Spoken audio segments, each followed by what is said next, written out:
facial massage is very important because of lymphatic drainage. Yes of course I know ನಿಮ್ಮ next question lymphatic drainage ಅಂದರೆ ಏನು ಅಂತ ಹೇಳಿ. Lymphatic drainage ಅಂದರೆ ನಮ್ಮ ಬಾಡಿಯಲ್ಲಿ ಎಷ್ಟೊಂದು ವಿಷಕಾರಿ ವಸ್ತುಗಳಿರುತ್ತೆ ಅಥವಾ ಹೆಚ್ಚುವರಿ ನೀರಾಗಲಿ ಹೆಚ್ಚು ಆಗಿರುವಂತಹ ಒಂದು ವೇಸ್ಟೇಜ್ ಆಗಲಿ ಆ ಒಂದು ವೇಸ್ಟೇಜ್ನ ನಮ್ಮ ಬಾಡಿಯಿಂದ ಆಚೆ ತೆಗೆದು ಹಾಕುವಂಥದ್ದೇ ಲಿಂಫ್ಯಾಟಿಕ್ ಡ್ರೈನೇಜ್.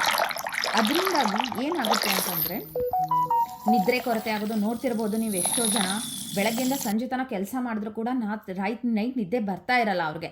ಜಾಸ್ತಿ ಸ್ಟ್ರೆಸ್ ತೊಗೊತಾ ಇರ್ತಾರೆ, ಜಂಕ್ ಫುಡ್ ತಿನ್ನಬೇಕು ಅನ್ನಿಸ್ತಾ ಇರುತ್ತೆ, ಅವಾಗವಾಗ ಜಾಸ್ತಿ ಹಸಿವಾಗ್ತಾ ಇರುತ್ತೆ. ಅವ್ರ ಬಾಡಿಗೆ ರೆಸ್ಟೇ ಇರಲ್ಲ, ವ್ಯಾಯಾಮನೂ ಇರಲ್ಲ, ಎಕ್ಸಸೈಸಸ್ ಇರಲ್ಲ, ಮೊಬೈಲ್ ಮತ್ತು ಲ್ಯಾಪ್ಟಾಪ್ ಮುಂದೆ ಜಾಸ್ತಿ ಕೂತ್ಕೊಳ್ತಾ ಇರ್ತಾರೆ ಅವರು. ಇವಿಂದ ಲಿಂಫ್ ಏನಾಗುತ್ತೆ, ಲಿಂಫ್ ಫ್ಲೋ ಸ್ವಲ್ಪ ಸ್ಲೋ ಆಗಕ್ಕೆ ಸ್ಟಾರ್ಟ್ ಆಗುತ್ತೆ.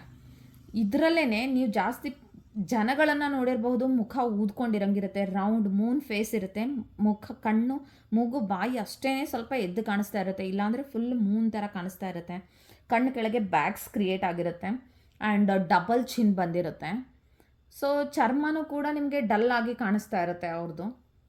ಫೇಸ್ ಯೋಗ ಅಥವಾ ಫೇಶಿಯಲ್ ಮಸಾಜ್ ಮಾಡೋದ್ರಿಂದ ನಿಮಗೆ ಏನು ಯೂಸ್ಫುಲ್ ಆಗುತ್ತೆ ಅಂದರೆ ಮುಖ, ಕಿವಿ ಇರುತ್ತಲ್ಲ ಅದ್ರ ಕೆಳಗಡೆ ಈ ಕುತ್ತಿಗೆ ಅಂದರೆ ನೆಕ್ಕು ಆ್ಯಂಡ್ ಕಾಲರ್ ಬೋನ್ಸ್, ಭುಜದ ಕೆಳಗಡೆ ನಿಧಾನವಾಗಿ ಮಸಾಜ್ ಮಾಡಿದಾಗ ಲಿಂಫ್ ನೋಡ್ಸ್ ಆ್ಯಕ್ಟಿವೇಟ್ ಆಗುತ್ತೆ. ಹೆಚ್ಚುವರಿ ನಮ್ಮ ಬಾಡಿಯಲ್ಲಿರುವಂಥ ನೀರಾಗಲಿ ಟಾಕ್ಸಿನ್ಸ್ ಆಗಲಿ ಅದೆಲ್ಲ ಯೂರಿನ್ ಮೂಲಕ ಆಚೆ ಹೋಗುತ್ತೆ. ನಮ್ಮ ಬ್ಲಡ್ ಸಂಚಲನೆ ಆಗೋಕ್ಕೆ ಸ್ಟಾರ್ಟ್ ಆಗುತ್ತೆ. ಇದರಿಂದ ಫೇಸ್ ಸ್ವೆಲ್ಲಿಂಗ್ ಇರೋದು ಕಡಿಮೆ ಆಗುತ್ತೆ, ಚರ್ಮ ಲಿಫ್ಟ್ ಆಗುತ್ತೆ, ಫೇಶಿಯಲ್ ಲೈನ್ಸ್ ಬರ್ತಾ ಇರುತ್ತೆ, ನಗೋವಾಗ ಯಾವಾಗಲೂ ಲೈನ್ಸ್ ಬರ್ತಾ ಇರುತ್ತಲ್ಲ ಅದು ಕಡಿಮೆ ಆಗುತ್ತೆ.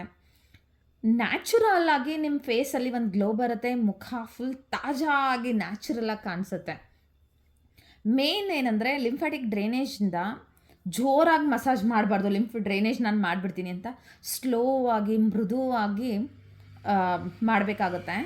ಆ್ಯಂಡ್ ಅದನ್ನು ಲೋವರ್ ಪಾರ್ಟಲ್ಲಿ ಮಾಡೋಂಗಿಲ್ಲ, ಅಪ್ಪರ್ ಪಾರ್ಟಲ್ಲಿ ಮಾಡಬೇಕಾಗತ್ತೆ. Because you are draining something, ಇದರಿಂದ ತೊಗೊಂಡು ಬಂದು ನೀವು ಡ್ರೈನ್ ಮಾಡ್ತಾ ಇದ್ದೀರಾ ಅಂತ ಹೇಳಿ. So this is the useful methods of face yoga.